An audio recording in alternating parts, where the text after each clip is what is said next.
Oh yeah. Even this, like we discussed many days, should we make this metal too?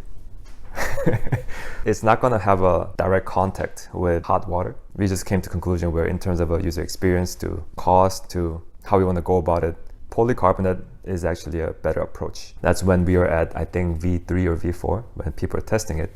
This is great on many different carafes, but some of them that people use, it doesn't fit. So we thought about having a separate attachment to weld it here. Can we change the entire shell, but it requires whole different investment?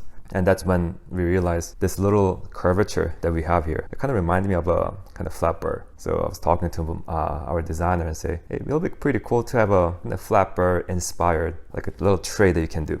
Because of the whole design here, it auto centers, it locks it in, and then you can put any carafe as well as a mug, and it should fit.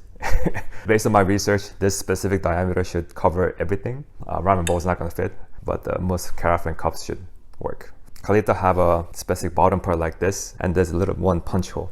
And I realized, like, why do you have a random punch hole there? That was a good learning for me. It's like, you need an air hole for air to go in so coffee can actually come out. So our V3, if we put this on top of any kind of carafe that doesn't have a air hole, then coffee wouldn't come out at all. It's like unintentional immersion dripper recreated. And when you actually lift it, coffee comes out. That's kind of how this curvature came about. People might say, what about this flat burr? Once you do this, there's no gap to go through air. So we have a specific design that there's one ridges high and then one short ridges, and it kind of rotates. So there's a 360 of an angle that air can pull in. Gasket, yeah. I didn't realize how important this gasket is, because the whole goal of this gasket was how can we put in just enough pressure where people can just plug it in and then coffee doesn't actually come out. So we work with our engineers to figure out this whole gasket design. You can remove it, by the way. And yeah, this is kind of multiple iteration, a lot of 3D printing to make sure that this puck doesn't scratch anything. It holds in place.